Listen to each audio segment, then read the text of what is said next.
ഈശോ മിശിഹായ്ക്ക് സ്തുതിയായിരിക്കട്ടെ. വിശുദ്ധ ലൂക്കായുടെ സുവിശേഷം 21 അധ്യായം. വിധവയുടെ കാണിക്ക. അവൻ കണ്ണുകളുയർത്തി നോക്കിയപ്പോൾ ധനികർ ദേവാലയ ഭണ്ഡാരത്തിൽ നേർച്ചയിടുന്നത് കണ്ടു.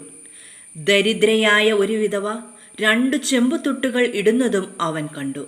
അവൻ പറഞ്ഞു, ദരിദ്രയായ ഈ വിധവ മറ്റെല്ലാവരെയും കൂടുതൽ നിക്ഷേപിച്ചിരിക്കുന്നു എന്ന് സത്യമായി ഞാൻ നിങ്ങളോട് പറയുന്നു. എന്തെന്നാൽ അവരെല്ലാവരും തങ്ങളുടെ സമൃദ്ധിയിൽ നിന്നു സംഭാവന ചെയ്തു. ഇവളാകട്ടെ തൻ്റെ ദാരിദ്ര്യത്തിൽ നിന്ന് ഉപജീവനത്തിനുള്ള വക മുഴുവനും നിക്ഷേപിച്ചിരിക്കുന്നു. ദേവാലയത്തിൻ്റെ നാശത്തെക്കുറിച്ച്. ചില ആളുകൾ ദേവാലയത്തെപ്പറ്റി അത് വിലയേറിയ കല്ലുകളാലും കാണിക്ക വസ്തുക്കളാലും അലങ്കരിക്കപ്പെട്ടിരിക്കുന്നല്ലോ എന്നു പറഞ്ഞു.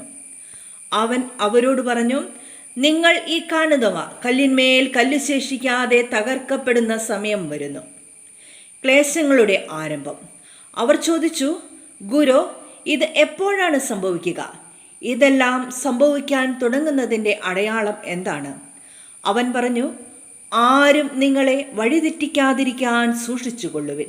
എന്തെന്നാൽ പലരും അവൻ ഞാനാണ് എന്നും സമയം അടുത്തു എന്നും പറഞ്ഞുകൊണ്ട് എൻ്റെ നാമത്തിൽ വരും. നിങ്ങൾ അവരുടെ പിന്നാലെ പോകരുത്. യുദ്ധങ്ങളെയും കലഹങ്ങളെയും കുറിച്ച് കേൾക്കുമ്പോൾ നിങ്ങൾ ഭയപ്പെടരുത്. ഇവയെല്ലാം ആദ്യം സംഭവിക്കേണ്ടതാണ്, എന്നാൽ അവസാനം ഇനിയും ആയിട്ടില്ല. അവൻ തുടർന്നു, ജനം ജനത്തിനെതിരായും രാജ്യം രാജ്യത്തിനെതിരായും തല ഉയർത്തും. വലിയ ഭൂകമ്പങ്ങളും പല സ്ഥലങ്ങളിലും ക്ഷാമവും പകർച്ചവ്യാധികളും ഉണ്ടാകും. ഭീകര സംഭവങ്ങളും ആകാശത്തിൽ നിന്ന് വലിയ അടയാളങ്ങളും ഉണ്ടാകും. ഇവയ്ക്കെല്ലാം മുമ്പ് അവർ നിങ്ങളെ പിടികൂടുകയും പീഡിപ്പിക്കുകയും ചെയ്യും. അവരുടെ സിനഗോഗുകളിലും കാരാഗ്രഹങ്ങളിലും നിങ്ങളെ ഏൽപ്പിച്ചു കൊടുക്കും. എൻ്റെ നാമത്തെ പ്രതി രാജാക്കന്മാരുടെയും ദേശാധിപതികളുടെയും മുൻപിൽ അവർ നിങ്ങളെ കൊണ്ടുചെല്ലും. നിങ്ങൾക്ക് ഇത് സാക്ഷ്യം നൽകുന്നതിനുള്ള അവസരമായിരിക്കും. എന്ത് ഉത്തരം പറയണമെന്ന് നേരത്തെ ആലോചിക്കേണ്ടതില്ലെന്ന് മനസ്സിലാക്കിക്കൊള്ളുവിൻ. എന്തെന്നാൽ നിങ്ങളുടെ എതിരാളികളിൽ ആർക്കും ചെറുത്തു നിൽക്കാനോ എതിർക്കാനോ കഴിയാത്ത വാക്ചാതുര്യം ജ്ഞാനവും നിങ്ങൾക്ക് നൽകും. മാതാപിതാക്കന്മാർ, സഹോദരർ, ബന്ധുമിത്രങ്ങൾ, സ്നേഹിതർ എന്നിവർ പോലും നിങ്ങളെ ഒറ്റിക്കൊടുക്കും. അവർ നിങ്ങളിൽ ചിലരെ കൊല്ലുകയും ചെയ്യും. എൻ്റെ നാമം നിമിത്തം നിങ്ങളെ എല്ലാവരും ദ്വേഷിക്കും. എങ്കിലും നിങ്ങളുടെ ഒരു തലമുടി ഇഴ പോലും നശിച്ചു പോവുകയില്ല. പീഡനത്തിലും ഉറച്ചു നിൽക്കുന്നതിലൂടെ നിങ്ങളുടെ ജീവനെ നിങ്ങൾ നേടും. ജെറുസലേമിൻ്റെ പതനം. ജെറുസലേമിന് ചുറ്റും സൈന്യം താവളമടിച്ചിരിക്കുന്നത് കാണുമ്പോൾ അതിൻ്റെ നാശം അടുത്തിരിക്കുന്നു എന്ന് അറിഞ്ഞുകൊള്ളുവിൻ. അപ്പോൾ യൂദയായിലുള്ളവർ പർവ്വതങ്ങളിലേക്ക് പലായനം ചെയ്യട്ടെ. പട്ടണത്തിലുള്ളവർ അവിടം വിട്ടു പോകട്ടെ. ഗ്രാമത്തിലുള്ളവർ പട്ടണത്തിൽ പ്രവേശിക്കാതിരിക്കട്ടെ. കാരണം എഴുതപ്പെട്ടവയെല്ലാം പൂർത്തിയാകേണ്ട പ്രതികാരത്തിൻ്റെ ദിവസങ്ങളാണ് അവ. ആ ദിവസങ്ങളിൽ ഗർഭിണികൾക്കും മുലയൊട്ടുന്നവർക്കും ദുരിതം. അന്ന് ഭൂമുഖത്തു വലിയ ഞെരുക്കവും ഈ ജനത്തിൻ്റെ മേൽ വലിയ ക്രോധവും നിപതിക്കും. അവർ വാളിൻ്റെ വായ്ത്തലയേറ്റു വീഴുകയും എല്ലാ ജനതകളിലേക്കും തടവുകാരായി കൊണ്ടുപോകപ്പെടുകയും ചെയ്യും. വിജാതിരുടെ നാളുകൾ പൂർത്തിയാകുന്നതുവരെ അവർ ജെറുസലേമിനെ ചവിട്ടിമെതിക്കും. മനുഷ്യപുത്രൻ്റെ ആഗമനം. സൂര്യനിലും ചന്ദ്രനിലും നക്ഷത്രങ്ങളിലും അടയാളങ്ങൾ പ്രത്യക്ഷപ്പെടും. കടലിൻ്റെയും തിരമാലകളുടെയും ഇരമ്പൽ ജനപദങ്ങളിൽ സംഭ്രമമുളവാക്കും. സംഭവിക്കാൻ പോകുന്നവയെ ഓർത്തുള്ള ഭയവും ആകുലതയും കൊണ്ട് ഭൂവാസികൾ അസ്തപ്രജ്ഞരാകും. ആകാശശക്തികൾ ഇളകും.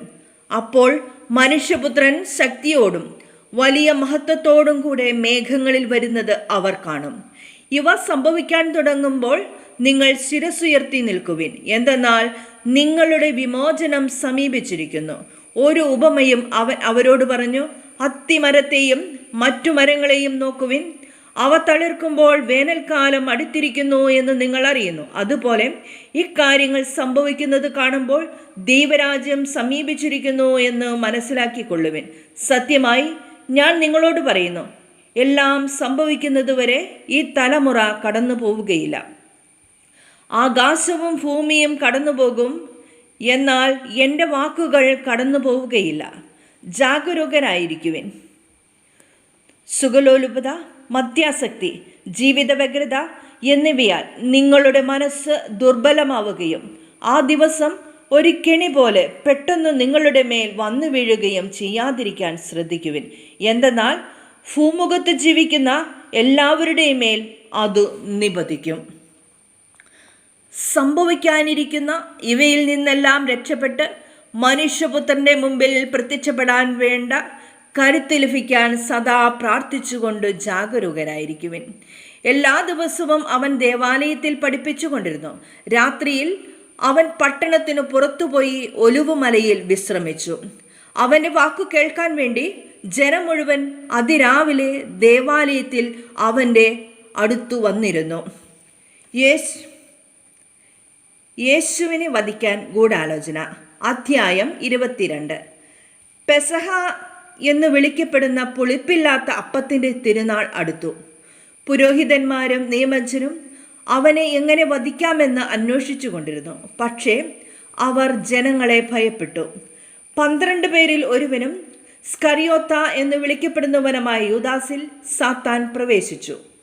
അവൻ പ്രധാന പുരോഹിതന്മാരെയും സേനാധിപന്മാരെയും സമീപിച്ച് എങ്ങനെയാണ് യേശുവിനെ അവർക്ക് ഒറ്റിക്കൊടുക്കേണ്ടത് എന്ന് ആലോചിച്ചു. അവർ സന്തോഷിച്ച് അവന് പണം കൊടുക്കാമെന്ന് വാഗ്ദാനം ചെയ്തു. അവൻ അവർക്ക് വാക്കുകൊടുത്തു. ജനക്കൂട്ടമില്ലാത്തപ്പോൾ അവനെ ഒറ്റിക്കൊടുക്കാൻ അവൻ അവസരം പാർത്തുകൊണ്ടിരുന്നു. ശിഷ്യന്മാർ പെസഹ ഒരുക്കുന്നു. പെസഹ കുഞ്ഞാടിനെ ബലികഴിക്കേണ്ടിയിരുന്ന പുളിപ്പില്ലാത്ത അപ്പത്തിൻ്റെ ദിനം വന്നു ചേർന്നു.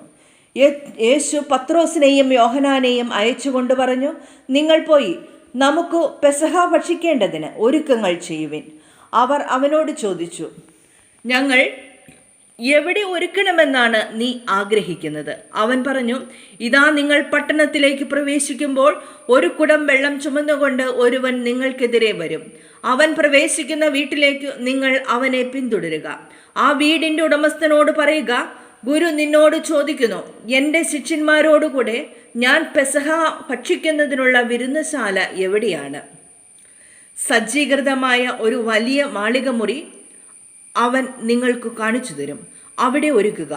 അവർ പോയി അവൻ പറഞ്ഞതുപോലെ കണ്ടു. പെസഹ ഒരുക്കുകയും ചെയ്തു. പുതിയ ഉടമ്പടി. സമയമായപ്പോൾ അവൻ ഭക്ഷണത്തിനിരുന്നു. അവനോടൊപ്പം അപ്പസ്തോലന്മാരും. അവൻ അവരോട് പറഞ്ഞു, പീഡ അനുഭവിക്കുന്നതിനു മുമ്പ് നിങ്ങളോടുകൂടെ ഈ പെസഹ ഭക്ഷിക്കുന്നതിന് ഞാൻ അത്യധികം ആഗ്രഹിച്ചു. ഞാൻ നിങ്ങളോട് പറയുന്നു, ദൈവരാജ്യത്തിൽ ഇത് പൂർത്തിയാകുന്നതുവരെ ഞാൻ ഇനി ഇത് ഭക്ഷിക്കുകയില്ല. അവൻ പാനപാത്രം എടുത്തു കൃതജ്ഞതാസ്തോത്രം ചെയ്തതിന് ശേഷം ഇത് പറഞ്ഞു, ഇത് വാങ്ങി നിങ്ങൾ പങ്കുവയ്ക്കുവിൻ. ഞാൻ നിങ്ങളോട് പറയുന്നു, ഇപ്പോൾ മുതൽ ദൈവരാജ്യം വരുന്നതുവരെ മുന്തിരിയുടെ ഫലത്തിൽ നിന്ന് ഞാൻ പാനം ചെയ്യുകയില്ല. പിന്നെ അവൻ അപ്പമെടുത്ത് കൃതജ്ഞതാസ്തോത്രം ചെയ്ത് മുറിച്ച് അവർക്ക് കൊടുത്തുകൊണ്ട് അരുളി ചെയ്തു, ഇത് നിങ്ങൾക്ക് വേണ്ടി നൽകപ്പെടുന്ന എൻ്റെ ശരീരമാണ്. എൻ്റെ ഓർമ്മയ്ക്കായി ഇത് ചെയ്യുവിൻ. അപ്രകാരം തന്നെ അത്താഴത്തിന് ശേഷം അവൻ പാനപാത്രം എടുത്തുകൊണ്ട് അരുളി ചെയ്തു, ഈ പാനപാത്രം നിങ്ങൾക്ക് വേണ്ടി ചിന്തപ്പെടുന്ന എൻ്റെ രക്തത്തിലുള്ള പുതിയ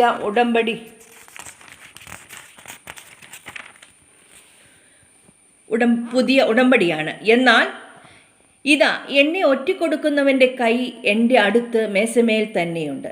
നിശ്ചയിക്കപ്പെട്ടതുപോലെ മനുഷ്യപുത്രൻ പോകുന്നു. എന്നാൽ അവനെ ആര് ഒറ്റിക്കൊടുക്കുന്നുവോ ആ മനുഷ്യന് ദുരിതം. തങ്ങളിൽ ആരാണ് ഇത് ചെയ്യാനിരിക്കുന്നത് എന്ന് അവർ പരസ്പരം ചോദിക്കാൻ തുടങ്ങി. ആരാണ് വലിയവൻ? തങ്ങളിൽ വലിയവൻ ആരാണ് എന്നൊരു തർക്കം അവരുടെ ഇടയിൽ ഉണ്ടായി. അപ്പോൾ അവൻ അവരോട് പറഞ്ഞു, വിജാതിയരുടെ മേൽ അവരുടെ രാജാക്കന്മാർ ആധിപത്യം അടിച്ചേൽപ്പിക്കുന്നു. തങ്ങളുടെ മേൽ അധികാരമുള്ളവരെ അവർ ഉപകാരികളായി കണക്കാക്കുകയും ചെയ്യുന്നു. എന്നാൽ നിങ്ങൾ അങ്ങനെ ആയിരിക്കരുത്. നിങ്ങളിൽ ഏറ്റവും വലിയവൻ ഏറ്റവും ചെറിയവനെ പോലെയും അധികാരമുള്ളവൻ ശുശ്രൂഷകനെ പോലെയും ആയിരിക്കണം. ആരാണ് വലിയവൻ? ഭക്ഷണത്തിനിരിക്കുന്നവനോ പരിചരിക്കുന്നവനോ? ഭക്ഷണത്തിനിരിക്കുന്നവനല്ലേ? ഞാനാകട്ടെ നിങ്ങളുടെ ഇടയിൽ പരിചരിക്കുന്നവനെ പോലെയാണ്. എൻ്റെ പരീക്ഷകളിൽ എന്നോടുകൂടെ നിരന്തരം ഉണ്ടായിരുന്നവരാണ് നിങ്ങൾ. എൻ്റെ പിതാവ് എനിക്ക് രാജ്യം കൽപ്പിച്ചു തന്നിരിക്കുന്നത് പോലെ ഞാൻ നിങ്ങൾക്കും തരുന്നു. അത് നിങ്ങൾ എൻ്റെ രാജ്യത്തിൽ എൻ്റെ മേശയിൽ നിന്ന് ഭക്ഷിക്കുകയും പാനം ചെയ്യുകയും സിംഹാസനങ്ങളിലിരുന്ന് ഇസ്രായേലിലെ 12 ഗോത്രങ്ങളെ വിധിക്കുകയും ചെയ്യുന്നതിനു വേണ്ടിയത്രേ. പത്രോസ് ഗുരുവിനെ നിഷേധിക്കും. ശിമയോൻ, ശിമയോൻ, ഇതാ സാത്താൻ നിങ്ങളെ ഗോതമ്പ് പോലെ പാറ്റാൻ ഉദ്യമിച്ചു. എന്നാൽ നിന്റെ വിശ്വാസം ക്ഷയിക്കാതിരിക്കാൻ ഞാൻ നിനക്ക് വേണ്ടി പ്രാർത്ഥിച്ചു. നീ തിരിച്ചു വന്ന് നിന്റെ സഹോദരരെ ശക്തിപ്പെടുത്തണം. ശിമയോൻ പറഞ്ഞു, കർത്താവേ, നിന്റെ കൂടെ കാരാഗ്രഹത്തിലേക്ക് പോകാനും മരിക്കാൻ തന്നെയും ഞാൻ തയ്യാറാണ്. അവൻ പറഞ്ഞു, പത്രോസേ, ഞാൻ നിന്നോട് പറയുന്നു, നീ എന്നെ അറിയുകയില്ല എന്ന് 3 പ്രാവശ്യം നിഷേധിച്ചു പറയുന്നതിനു മുമ്പ് ഇന്ന് കോഴി കൂവുകയില്ല. പണവും വാളും കരുതുക. അനന്തരം അവൻ അവരോട് ചോദിച്ചു, ഞാൻ നിങ്ങളെ മടിശീലയോ ഫാണ്ടമോ ചെരുപ്പോ ഇല്ലാതെ അയച്ചപ്പോൾ നിങ്ങൾക്ക് എന്തിനെങ്കിലും കുറവുണ്ടായോ? അവർ പറഞ്ഞു, ഒന്നിനും കുറവുണ്ടായില്ല. അവൻ പറഞ്ഞു, എന്നാൽ ഇപ്പോൾ മടിശീലയുള്ളവൻ അതെടുക്കട്ടെ, അതുപോലെ തന്നെ ഫാണ്ടവും. വാളില്ലാത്തവൻ സ്വന്തം കുപ്പായം വിറ്റ് വാൾ വാങ്ങട്ടെ. ഞാൻ നിങ്ങളോട് പറയുന്നു, അവൻ നിയമ ലംഘകരോടുകൂടെ എണ്ണപ്പെട്ടു എന്നെഴുതപ്പെട്ടിരിക്കുന്നത് എന്നിൽ നിവൃത്തിയാകേണ്ടിയിരിക്കുന്നു. എന്തെന്നാൽ എന്നെപ്പറ്റി എഴുതപ്പെട്ടിരിക്കുന്നത് പൂർത്തിയാകേണ്ടതാണ്. അവർ പറഞ്ഞു, കർത്താവേ, ഇതാ ഇവിടെ 2 വാളുണ്ട്. അവൻ പറഞ്ഞു, മതി. ഗത്സമനയിൽ പ്രാർത്ഥിക്കുന്നു. അവൻ പുറത്തു വന്ന് പതിവ് പോലെ ഒലിവുമലയിലേക്ക് പോയി. ശിഷ്യന്മാരും അവനെ പിന്തുടർന്നു. അവിടെ എത്തിയപ്പോൾ അവൻ അവരോട് പറഞ്ഞു, നിങ്ങൾ പരീക്ഷയിൽ ഉൾപ്പെടാതിരിക്കാൻ പ്രാർത്ഥിക്കുവിൻ. അവൻ അവരിൽ നിന്ന് ഒരു കല്ലേറു ദൂരം മാറി മുട്ടിന്മേൽ വീണു പ്രാർത്ഥിച്ചു, പിതാവേ, അങ്ങേക്ക് ഇഷ്ടമെങ്കിൽ ഈ പാനപാത്രം എന്നിൽ നിന്ന് അകറ്റണമേ. എങ്കിലും എൻ്റെ ഹിതമല്ല, അവിടുത്തെ ഹിതം നിറവേറട്ടെ. അപ്പോൾ അവനെ ശക്തിപ്പെടുത്താൻ സ്വർഗത്തിൽ നിന്ന് ഒരു ദൂതൻ പ്രത്യക്ഷപ്പെട്ടു. അവൻ തീവ്രവേദനയിൽ മുഴുകി കൂടുതൽ തീക്ഷ്ണമായി പ്രാർത്ഥിച്ചു. അവൻ്റെ വിയർപ്പു രക്തത്തുള്ളികൾ പോലെ നിലത്ത് വീണു. അവൻ പ്രാർത്ഥന കഴിഞ്ഞ് എഴുന്നേറ്റ് ശിഷ്യന്മാരുടെ അടുത്തു വന്നപ്പോൾ അവർ വ്യസനം നിമിത്തം തളർന്ന് ഉറങ്ങുന്നത് കണ്ടു. അവൻ അവരോട് ചോദിച്ചു, നിങ്ങൾ ഉറങ്ങുന്നതെന്ത്? പരീക്ഷയിൽ അകപ്പെടാതിരിക്കാൻ ഉണർന്നിരുന്നു പ്രാർത്ഥിക്കുവിൻ. യൂദാസ് യേശുവിനെ ഒറ്റിക്കൊടുക്കുന്നു. അവൻ ഇത് പറഞ്ഞുകൊണ്ടിരിക്കുമ്പോൾ ഒരു ജനക്കൂട്ടം അവിടെ വന്നു. 12 പേരിൽ ഒരുവനായ യൂദാസാണ് അവരുടെ മുന്നിൽ നടന്നിരുന്നത്. യേശുവിനെ ചുംബിക്കാൻ അവൻ മുമ്പോട്ട് വന്നു. യേശു അവനോട് ചോദിച്ചു, യൂദാസേ, ചുംബനം കൊണ്ടോ നീ മനുഷ്യപുത്രനെ ഒറ്റിക്കൊടുക്കുന്നത്? എന്താണ് സംഭവിക്കാൻ പോകുന്നത് എന്ന് കണ്ടപ്പോൾ യേശുവിനോട് കൂടെയുണ്ടായിരുന്നവർ, കർത്താവേ, ഞങ്ങൾ വാളെടുത്തു വെട്ടട്ടെയോ എന്ന് ചോദിച്ചു. അവരിലൊരുവൻ പ്രധാന പുരോഹിതന്റെ സേവകനെ വെട്ടി അവൻ്റെ വലത്തു ചെവി ഛേദിച്ചു. അതുകൊണ്ട് യേശു പറഞ്ഞു, നിർത്തൂ. അനന്തരം യേശു അവൻ്റെ ചെവി തൊട്ട് അവനെ സുഖപ്പെടുത്തി. അപ്പോൾ യേശു തനിക്കെതിരായി വന്ന പുരോഹിത പ്രമുഖന്മാരോടും ദേവാലയ സേനാധിപന്മാരോടും ജനപ്രമാണികളോടും പറഞ്ഞു, കവർച്ചക്കാരനെതിരെ എന്ന പോലെ വാളും വടിയുമായി നിങ്ങൾ വന്നിരിക്കുന്നുവോ? ഞാൻ നിങ്ങളോടുകൂടെ എല്ലാ ദിവസവും ദേവാലയത്തിലായിരുന്നപ്പോൾ നിങ്ങൾ എന്നെ പിടിച്ചില്ല. എന്നാൽ ഇത് നിങ്ങളുടെ സമയമാണ്. അന്ധകാരത്തിൻ്റെ ആധിപത്യവും. പത്രോസ് തള്ളിപ്പറയുന്നു. അവർ അവനെ പിടിച്ച് പ്രധാന ആചാര്യൻ്റെ വീട്ടിലേക്ക് കൊണ്ടുപോയി. പത്രോസ് അകലെയായി അവനെ അനുഗമിച്ചിരുന്നു. അവർ നടുമുറ്റത്ത് തീകൂട്ടി അതിനു ചുറ്റും ഇരുന്നപ്പോൾ പത്രോസും അവരോടുകൂടെ ഇരുന്നു. അവൻ തീക്കരികെ ഇരിക്കുന്നത് കണ്ട് ഒരു പരിചാരിക സൂക്ഷിച്ചു നോക്കിയിട്ട് പറഞ്ഞു, ഇവനും അവനോട് കൂടെ ആയിരുന്നു. എന്നാൽ പത്രോസ് അത് നിഷേധിച്ച്, സ്ത്രീയെ, അവനെ ഞാൻ അറിയുകയില്ല എന്ന് പറഞ്ഞു. അല്പം കഴിഞ്ഞ് വേറൊരാൾ പത്രോസിനെ കണ്ടിട്ട് പറഞ്ഞു, നീയും അവരിൽ ഒരുവനാണ്. അപ്പോൾ അവൻ പറഞ്ഞു, മനുഷ്യ, ഞാനല്ല. ഏകദേശം 1 മണിക്കൂർ കഴിഞ്ഞ് വേറൊരാൾ ഉറപ്പിച്ചു പറഞ്ഞു, തീർച്ചയായും ഈ മനുഷ്യനും അവനോട് കൂടെയായിരുന്നു. ഇവനും ഗലീലിയക്കാരനാണല്ലോ. പത്രോസ് പറഞ്ഞു, മനുഷ്യ, നീ പറയുന്നത് എന്താണെന്ന് എനിക്കറിഞ്ഞുകൂടാ. അവൻ ഇത് പറഞ്ഞുകൊണ്ടിരിക്കുമ്പോൾ തന്നെ കോഴി കൂവി. കർത്താവ് പത്രോസിന്റെ നേരെ തിരിഞ്ഞ് അവനെ നോക്കി.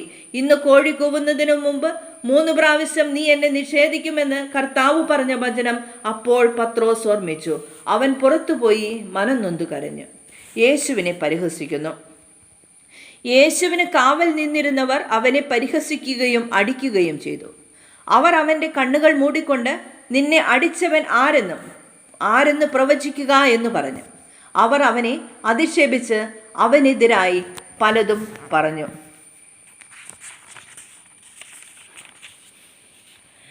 ന്യായാധിപ സംഘത്തിന്റെ മുമ്പാകെ പ്രഭാതമായപ്പോൾ പുരോഹിത പ്രമുഖന്മാരും നിയമജനും ഉൾപ്പെടുന്ന ജനപ്രമാണികളുടെ സംഘം സമ്മേളിച്ചു.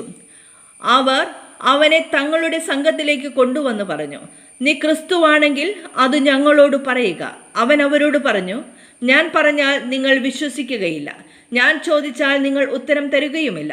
ഇപ്പോൾ മുതൽ മനുഷ്യപുത്രൻ ദൈവശക്തിയുടെ വലത്തുവശത്ത് ഇരിക്കും.